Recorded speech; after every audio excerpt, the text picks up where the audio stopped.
अर्नब गोस्वामी यह वो नाम है जो देश में हर जगह चर्चा में है। देश के मशहूर पत्रकार अर्नब गोस्वामी जो अभी पुलिस की गिरफ्त में हैं।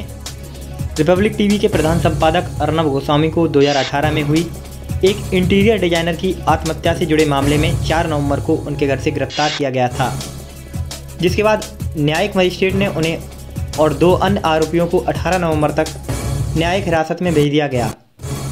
इसके बाद जमकर राजनीति का माहौल गरमाया हुआ है। महाराष्ट्र की राजनीति में अर्नब गोस्वामी मोहरा हैं या खिलाड़ी, आप इस रिपोर्ट में जानेंगे। भारत सरकार में प्रधानमंत्री नरेंद्र मोदी समेत इस वक्त 22 कैबिनेट मंत्री हैं। 4 नवंबर को अर्नब गोस्वामी की गिरफ्तारी के बाद प्रधानमंत्री श्री नरेंद्र मोदी, सड़क परिवहन मंत्री नितिन गडकरी, रसायन एवं उर्वरक मंत्री सदानंद गौड़ा, सामाजिक न्याय मंत्री थावरचंद गहलोत के अलावा हर कैबिनेट मंत्री ने अर्नब गोस्वामी की गिरफ्तारी के खिलाफ ट्वीट या रीट्वीट किया है।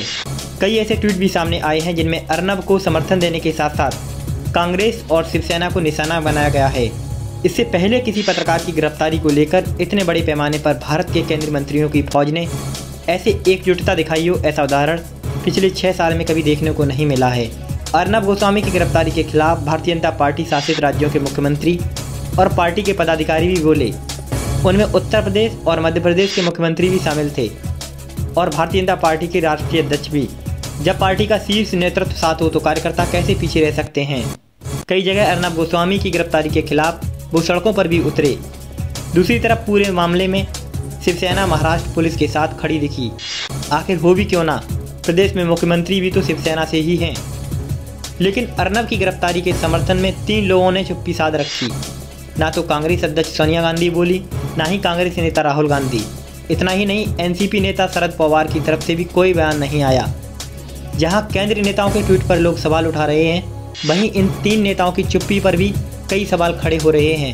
ऐसा इसलिए क्योंकि महाराष्ट्र की राजनीति में शिवसेना, एनसीपी, कांग्रेस और भारतीय जनता पार्टी, इन चारों ही पार्टियों की छवि दांव पर है।